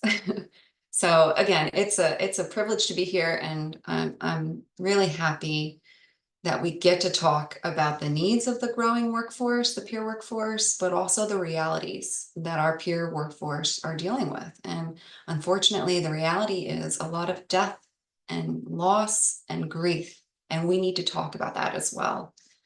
Next slide, please, Tani. So first, let's talk about some numbers. According to the 2023 National Survey on Drug Use and Health, this first graph shows us last year's past month substance use. These numbers are in the millions. As Marvin said earlier, and according to the NSDA, 48.5 million people had a substance use disorder, which is striking. That's millions of people developing disorders of use and millions more people using substances. Of those people, nearly 100,000 people died from alcohol-related causes. And well over 100,000 people died from overdose last year alone. Next slide, Tani. Just to put those numbers into perspective, that's 107,543 humans. That's 4,302 school buses. That's to overdose death. That's not talking about the alcohol or other substance-related deaths in 1 year. The MetLife Stadium can only hold 82,500 people. We are losing stadiums full of people to preventable deaths in this country. And that is painful on many levels, but especially for the loved ones and the workforce who are interacting with and developing relationships with these humans on a daily basis and then losing them. Next slide, Tani. These numbers are real. Grief is real. The pain is palpable. Yet one of the greatest issues people who use drugs still face today is stigma, as we've already heard from the other presenters today. People who use drugs are still not believed or trusted or valued in many parts of our society. Too often, we still approach chaotic substance use with this urgent need to just make it stop, and an irrational belief that if we can just cease the substance use, the person will just be all better. But that's not true. Healing in or from substance use is so much more complex than that. We don't have all the answers. As practitioners, clinicians, policymakers, loved ones, we don't know exactly how to help every person every time. There is no perfect recipe. Different individuals with different trauma and different life experiences need different things and pathways in order to heal. The person who truly knows the most, who has the most insight as to what they need in order to actually heal and thrive, is the individual themselves. But we have so much more work ahead of us to get to that societally accepted truth. And as such, not only do people who use drugs face this additional stigma, but oftentimes it bleeds into our peer workforce. Our peers aren't always valued or trusted or believed or respected. And we have to support them in that and changing this. Next slide, Tani. So what can we do? I think what would be helpful is to give some reminders on things to be cognizant of as we start to navigate grief and loss on a daily basis in our organizations and our clinics. How can we support the peer workforce as they navigate this ever-present reality of death and loss that follows us in this work? I mean, if any of you are peers yourselves, you know this intimately. If you are working within clinical organizations, you know this intimately. We are losing people at astronomical rates because we have things like fentanyl in our drug supply. The overdose death rates are still so high, even though we have seen the first slight decline it's still well over 100,000 people a year we're losing. And that is so hard. 15 years ago doing clinical work, we didn't see this kind of death on a daily basis that our peers are dealing with. So what are some things we can do to support them? Recognize the impact, acknowledge the emotional toll of the work, and validate peers' feelings. We can't bury our heads or pull ourselves up by the bootstraps when we're losing, as we said earlier, 800 people a day to substance use related deaths. We have to remember that not all relationships to this work are equal. Different staff have different relationships to the people they serve. I know this intimately. As I said earlier, my career started as an addictions counselor in New York, working in outpatient treatment. I absolutely loved that work. But as a counselor, wearing that hat, my ethics were entirely different than the ethical agreements I needed to sign for certification as a peer. The ethics are worlds apart, really. The very essence of the peer role is more vulnerable than clinical roles, as the scope of the peer role is focused on fostering an equal relationship between the drug user or the recovery and the peer. That relationship leads peers to become much more exposed to things like death and loss. If you are driving to an individual's house, picking them up from their apartment or their temporary housing and bringing them to their appointments and talking about their life and the things that are going on, that's a very different setting and intimacy than sitting in a clinical office on either side of a desk doing treatment plans. And that closeness, that connection, that mutuality, of course, is going to make the grief and sudden loss of that person feel different, hit differently. And as such, we should have additional supports for that role. And I think, as we've already heard today, I've seen it come up in the chat quite a bit. Role clarity. Role clarity is so crucial and something we are still trying to get our hands on in this country. Some organizations have a much more solid understanding of the role of peers than others. We need to do better to get information to organizations who are hiring and employing peers to really understand the exact role that they are hiring for. I mean, for many obvious reasons, but namely, if we aren't entirely clear on the role of peers within our organizations, we can set those same peers up to be overexposed, doing things beyond the role that could lead to additional harms. And we have to remember that people grieve differently. Just as we don't all heal the same, we don't all grieve the same. People will not always respond similarly to the same support services. For example, offering online or group individual support sessions to staff after a death may be appreciated by some staff, but there could be those who don't benefit from it. So try to avoid forced participation in these support offerings. If we can strive to offer various forms of grief support instead, just like we have to strive to support various pathways of healing and recovery from substance use, we have to strive to support different pathways of healing from grief and loss and suffering. Next slide, please. So what are some of the opportunities, right? So these are the reminders, things to be aware of when we're thinking about how best to support our peer staff. But there's a lot of opportunities here. One of them has already been mentioned a couple times. Thank you, Liz and Kevin, who have both already made this point, but pay a thriving wage, which I just heard recently in another presentation. Not a living wage, a thriving wage. So I'm changing my vernacular now. From now on, it will be thriving wage that I support.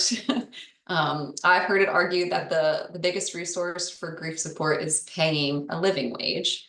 But the reality is, if your staff is not making a living wage, it doesn't really matter if you're offering grief support to them, because if they need to work a second or third job, they don't have time to grieve and heal.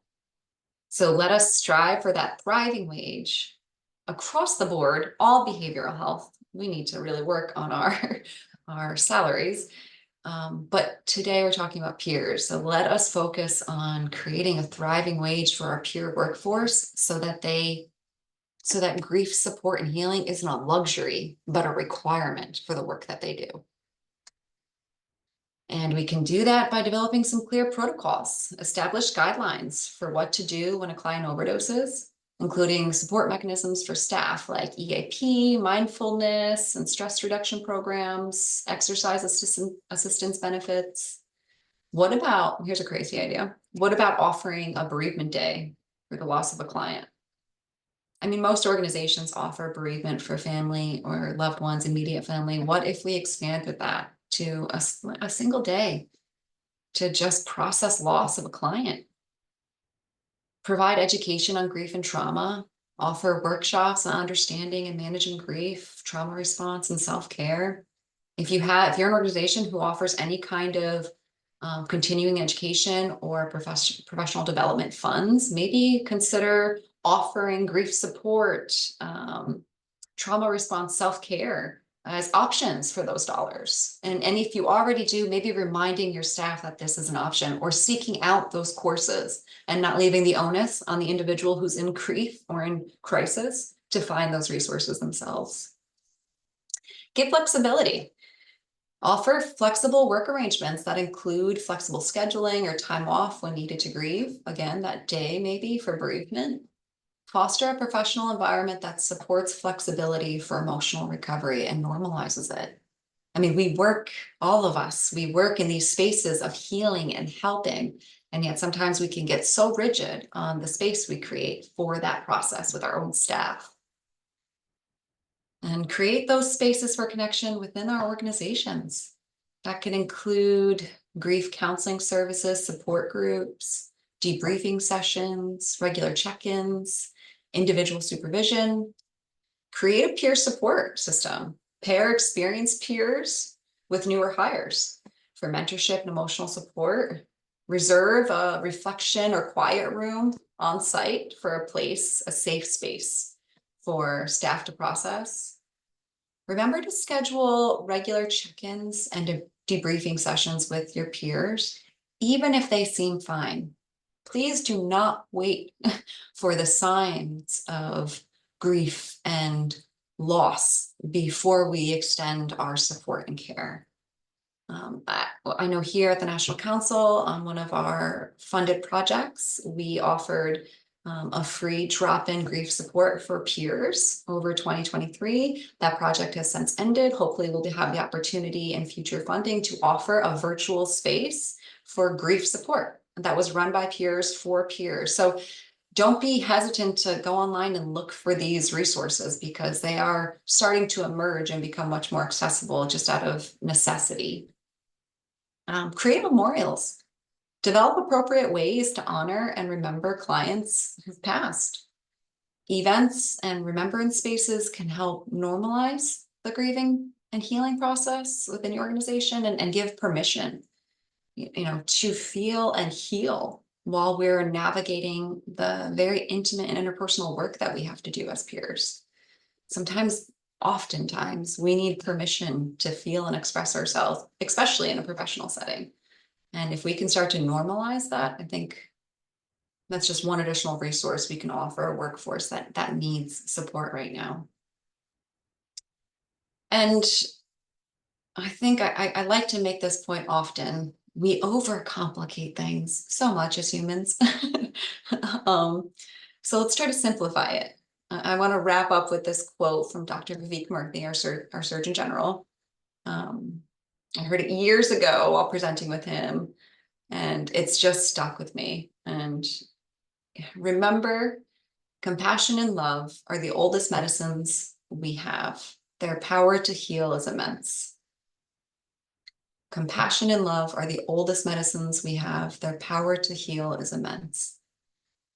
When in doubt on what to do or how to support a colleague, a peer, a friend, remember that sometimes the best answers are really the easiest ones. Just to be there, be present, lend a listening ear, ask some open-ended questions. We already have the innate tools that we need to support others in their healing within us. And maybe we just need a reminder that it's often as basic as love and compassion and kindness. And it can go a long way, especially if we can find ways to fold that into the work that we do on a daily basis. All right, that's all I got. Next slide. Thanks, Tony. Thanks, everyone. Wonderful. Thank you so much, Courtney. I know that gives us a lot to think about, and just to pull out something you said that really stuck with me was just around having a bereavement day and time to feel and heal, as you said. So we have a star-studded event today, so we are going to keep moving. And so I would love to welcome Cherene. She is the Chief Executive Officer and Chief Global Strategist at Promise Resource Network. So thank you, Cherene, for coming, and welcome. Thank you so much, Alexandra. Thank you, everybody. I am one of the people in the chat that keeps uplifting messages from our colleagues and messages that you all are sharing with your wisdom. So I'm one of those people that is blowing up the chat, and I'm just so grateful to be here. I'm going to be rounding out our conversation. I won't try to repeat too much. If it's something that feels a little bit repetitive, I'll probably just not spend a lot of time with the space, but I will reinforce some messages that have come before us. As Alexandra said, my name is Cherene Caraco. I am a person with lived experience, and I really appreciate some of the messages in the chat around suicide. I am a suicide attempt survivor, a trauma survivor, a psychiatric survivor, and I have been service and system involved since I was about 13 years of age. And, you know, along with that comes a lot of experiences, a lot of good, bad, indifferent, some re-traumatization that has occurred as a result. And so, like so many of us that have lived in this world and have complex lives, I tried to get involved and try to make some changes. I'm going to be translating a little bit of information through application. So some things I'm just going to give illustrations or experiences about, because I am the CEO of a completely peer-run organization called Promise Resource Network in North Carolina. We employ over 100 people with lived experience and living experience that spans mental health and suicide attempts, involuntary treatment, hospitalization, living on the streets for 20, 30 years, living in Rikers, so people with felony backgrounds. Pretty much our experience really spans a lot of different types of shared experience, because what we do is very broad in our work. And so if you could have messed peer support up, I promise you I've messed it up over the last 20 years. If you could have gotten it right, I can promise you we've done the same thing, and I will share maybe some of our wisdom. I'm going to be talking about the future of peer support and the peer recovery workforce, but I will say I don't have any insider information to share. But what I want to do is have us examine where we're at this point in time, look at some of the trends, and then glean from that the direction that we're headed in, and maybe some directions that we need to influence as people with lived and living experience, as well as allies. So next slide, and I promise you I only have one slide, but it's a pretty robust slide. There's a lot here. So just to orient us to this slide, on the left-hand side are some of the current trends that I'm going to go over. In the middle are then some of the opportunities that we could potentially learn from those trends. And then on the right-hand side are some considerations. Some of the considerations are cautionary tales that I want us to just be really thoughtful about and really intentional about as we think about the direction that we're headed. And some of them, frankly, is a call to action within our own communities to shape the future of peer support and peer recovery workforce. So let's start with the trends. There is a lot going on in the world of peer support at the federal level and at the national levels. We are seeing peer support being named in President Biden's Unity Agenda in several different places. We see pushes within Medicare to pay for peer support. We still have the Olmstead settlements, DOJ involvement for violations of people's rights, and we are seeing more Olmstead settlements include the role of peer supporters as a required part of those settlements. Obviously, seeing peer supporters working in integrated care and more of a push for that.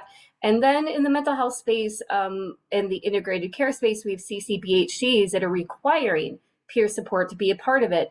And so when we look at the landscape, there are a lot of funders as well as policymakers that are now looking at peer support, and they're either urging it or they're actually requiring it. So we need to keep that in mind as we see this huge expansion in what I call this trendiness of peer support. We've been providing peer support way before it was popular. And with popularity comes some challenges, to say the least. So the other thing that I want us to keep in mind is there is also advocacy for a peer support standard occupational classification. And what that basically means is, in layman's terms, is if you have a classification for your profession, there are certain advantages that come from that. Everything from very distinct data sets that we can glean that we don't have right now from our peer support workforce, to higher pay rates, and we can push for more policy change when you have that classification. Enhanced training, increased funding. So there are certainly some advantages to having a peer support standard occupational classification.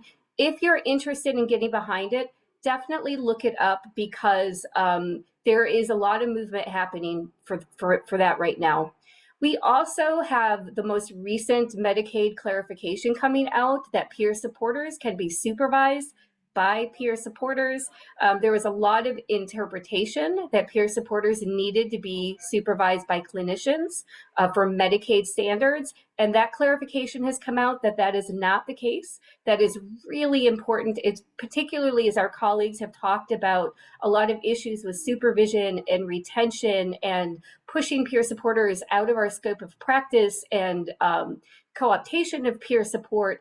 Part of that is a supervision issue, because if you have a clinician who is not familiar with the scope of practice of peer supporter, the natural tendency is to do clinical supervision, which should never happen with the peer support workforce. So Medicaid came out and clarified that. That's an important progress for us.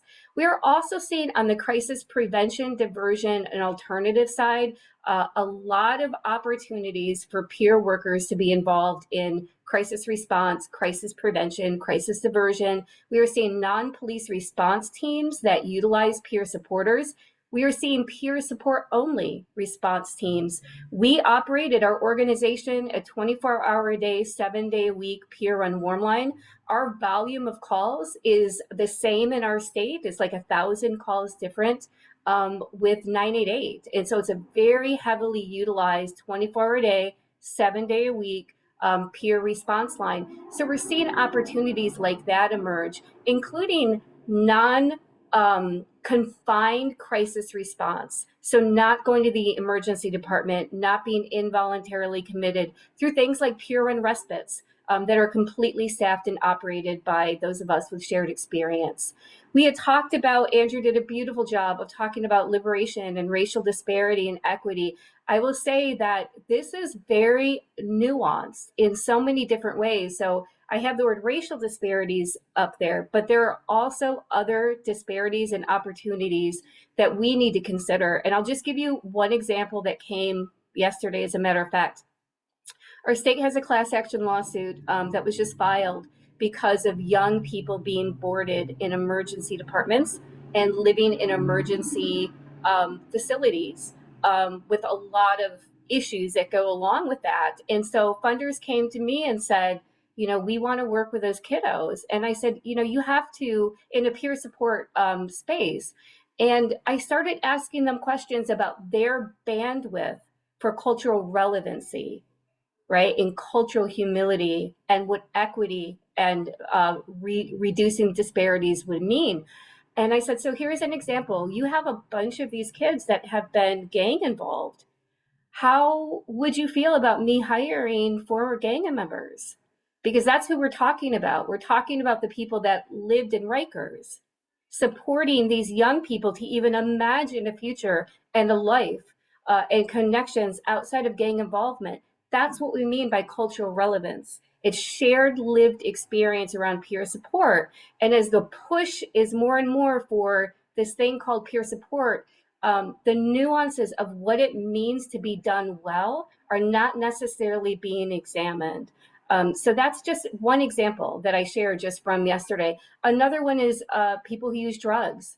Are we willing to employ people who use drugs that use harm reduction as their frame of way of living for folks that are using drugs who are not interested in abstinence as their pathway? or as their life, but do want to be interested in more health and safety in their use. Are we willing to hire peer supporters who use drugs to support people in a harm reduction way of life? These are things that we need to consider. Some more trends: peer support's being integrated into a lot of medical and clinical environments, including criminal justice services. As we heard, there's a lot of tension that goes along with that. At the same time, we are also seeing huge increase in the rates of incarceration, involuntary treatment, suicide attempts, suicide completion, unhoused, people that are unhoused, to the point where we are seeing a callback in policy in different states to institutional care, a callback to forced treatment, a callback to sweep the streets legislation. So somebody is unhoused who has a mental health issue, forcing them into treatment. So this is a response that we are seeing right now in this point in time. And then on top of it, the workforce shortages and significant issues with access, particularly in our rural communities. But I will even say in our urban communities, access is not access. The question is access to what?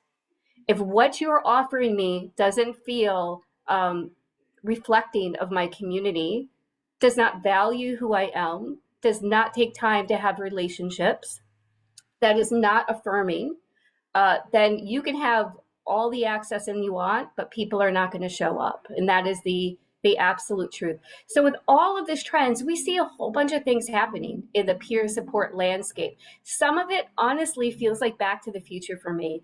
And that is a response that is more rooted in human rights, which is Liz did a beautiful job of talking about our history as a social justice movement and a civil rights movement. Well, we are starting to see, as there's policies that are put in place to try to remove our rights, that peer supporters are starting to come out and have more of a rights-based approach. So going back to where we came from, we are seeing more organizations like mine, standalone, peer-run organizations that are providing alternatives, not through necessarily Medicaid billable spaces, that are open access, that are completely run, supported, staffed, and designed by, for, and with our community.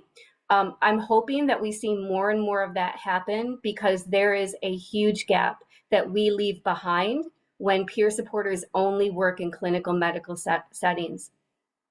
It also creates an opportunity for the expansion of what I called specialty peer support. We've been doing forensic peer support for over a decade now, and that is people who have felony backgrounds, have lived in prisons, who are supporting both the front end diversion, going back into federal and state prisons, as well as local jails, and then supporting the reentry.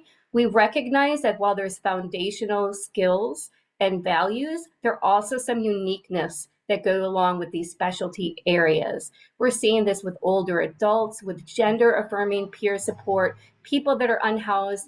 You're not a peer supporter to somebody who's living on the streets if you have not lived on the streets, right? So right sizing the understanding of peer support is shared experience.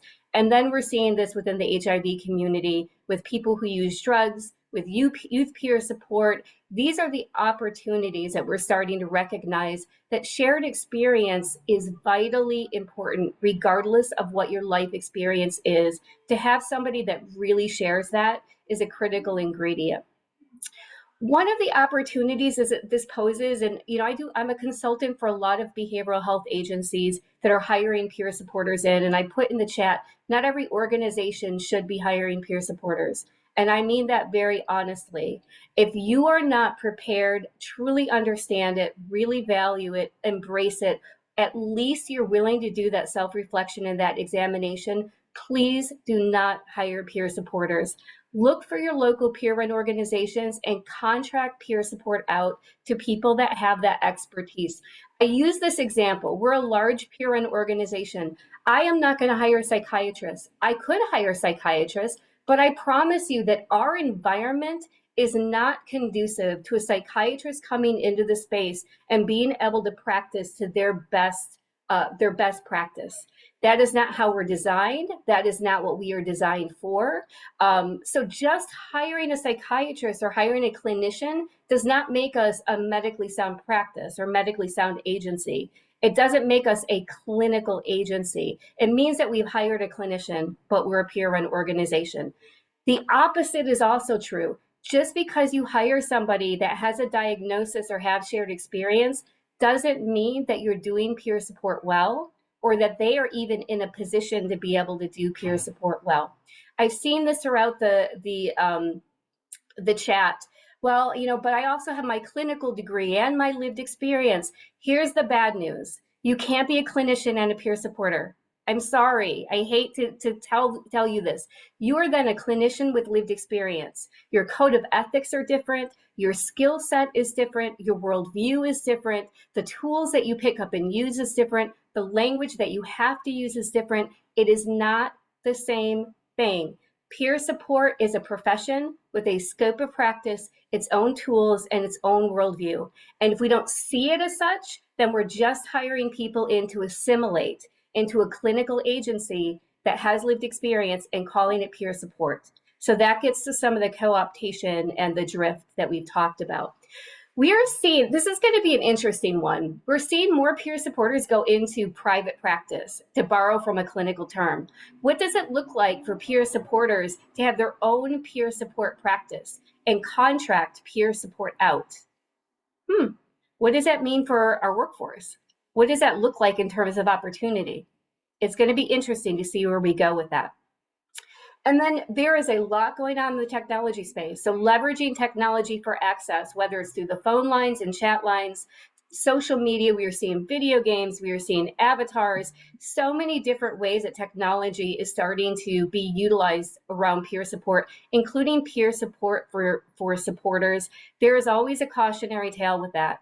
We are also seeing AI version of peer support that is not being operated by humans on the other end. We're seeing avatars that are AI supported, not human peer supporters that are just showing up as an avatar. So there's a lot of cautionary tales that we need to look at with the use of technology around peer support.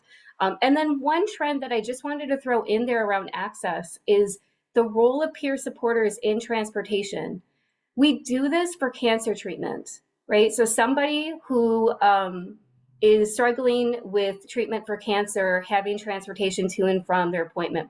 Can you imagine if the person that was providing that transportation was a cancer survivor? Right? That's peer support. Well, now imagine that on the side of somebody has to go to court, and the person that is going to court with them is somebody who has been court involved. Right? So we're starting to see more and more around that access and how to leverage peer supporter. I'm not saying that peer supporters become Ubers. That is not what I'm saying here. That is a misuse of peer support. But there are some interesting ways that peer supporters can start their own businesses and do transportation, like how I did that, but do some sort of transportation with peer support as a shared experience. A couple of considerations. I know we've been a little bit late in our timing. So a couple of considerations. These are going to be some cautionary tales. I was really glad, Kevin, to hear you name this, because it's one of the inconvenient truths that gets lost. And that is, before there was a certified substance abuse counselor, there were peer supporters. And when the certification came into play, we pushed out the lived experience because we have a system that has a bias toward clinical degrees and licensure. We used to have peer supporters. Our substance use system is a system of historical neglect. It's the stinking thinking and pull yourself up by the bootstraps, and we didn't have treatment, but we had each other. That was peer support. When certification started coming into the fold, that's when we pushed out that lived experience. And now we have substance abuse counselors with no type of lived experience. That's okay. But we have to be very careful about what we wish for when we're looking at national certification, what we lose, what we risk, some of our lessons learned that we should be very present with today, and what some of those gains could be.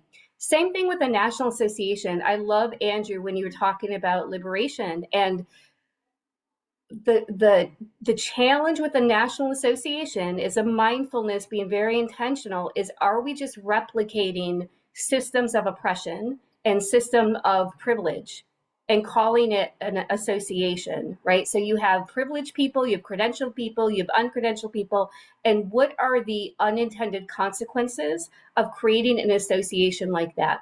in saying that there are a lot of advantages. We have a lot of workforce labor disparity in salaries, as we've talked about, people that are not getting health care, not having thriving wages.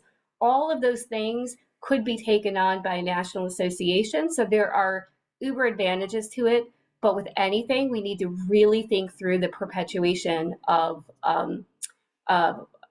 lack of opportunity and privilege and not recreating that. Can we standardize the role while adapting to different settings? I can tell you as an organization, we work in a variety of settings. So we have crisis alternatives, we have our warm lines, we have our open access recovery hub spaces. We are in 5 specialty courts. We go into prisons, both state and federal prisons. We are co-located in shelters. We are in multiple settings, but what does not change are the values of peer support. That has to remain no matter where we're at. And it becomes really critical to us to do at the core of really good integrity-based peer support, and then understanding how to do that in the setting. Your practice doesn't change based on the setting. Your language should not change based on the setting. The core of what we do stays the same. What we're adapting to is how to navigate that particular setting. Some other considerations, and then I'll end, is some of the research. And I think, Liz, it was you that was talking about some disparities in research. We're seeing more and more participatory action research. So not research about us, but research that is designed with us, by us, that we are leading the charge around peer support. That becomes really important. And we are also seeing a push not only for evidence-based practice, but practice-based evidence. What are we learning from the community that we can translate into funding, but not try to fundamentally change what is working well in community? What evidence does our community offer us? So I want to end with our call to action. And this is for all of our allies. This is for all of our peer supporters. If there is going to be innovation, we have to drive it. Systems operate the way systems operate, right? People recover a lot quicker than systems do. If we want to go back to what good, solid peer support is and not lose the essence and the integrity, and we want to design what the next wave of our profession looks like, we need to be the ones to drive that innovation. We need to be the ones to set the standards to make sure that we are operating with integrity, and that we have to make sure that our profession is sacred and it's being done well with high standards.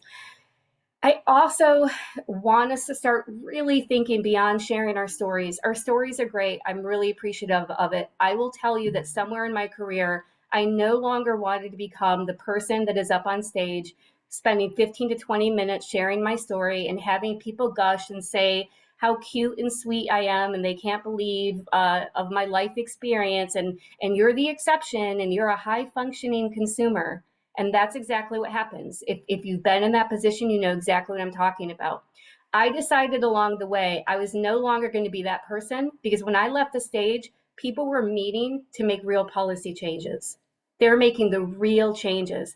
I needed to be the person sitting at that table, right? And so this is imagining what we have learned from our shared experience, the wisdom that we have that can influence things like policy, that can be involved in community organizing, that can do real system change. Maybe it is executive leadership that you're involved in or you're interested in. Maybe it's social justice. We are more than our stories.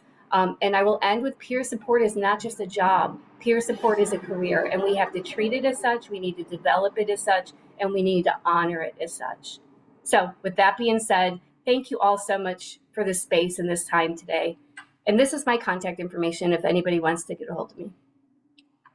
Perfect. That was wonderful. Thank you so much, Cherene. Really wonderful. Yeah. And I know we just have about 2 minutes left, but I just wanted to invite Phil and Marvin to pop back on and wrap things up and wish us well, and close out our Recovery Month event. Thank you. Thank you, Alexandra. Thank you, everyone. Wow. I learned so much. I think that one of the things I would say about our stakeholders is we have a lot to learn. This is a time when treatment providers in traditional roles need to, as has been suggested, right size this work, to establish real role clarity, to not devalue peer specialists. And I specifically loved what Cherene said, of many things that Cherene said, but also that I'll paraphrase, you must be able to practice your practice in the culture and in the environment in which you have been hired. And to put someone in a position where that can't happen is wholly inappropriate, and it happens all the time. What our role at NAATP is, in part, is leading, helping treatment providers move forward and innovate well. And this business of role clarity and right sizing the work of peer specialists is very much part of that.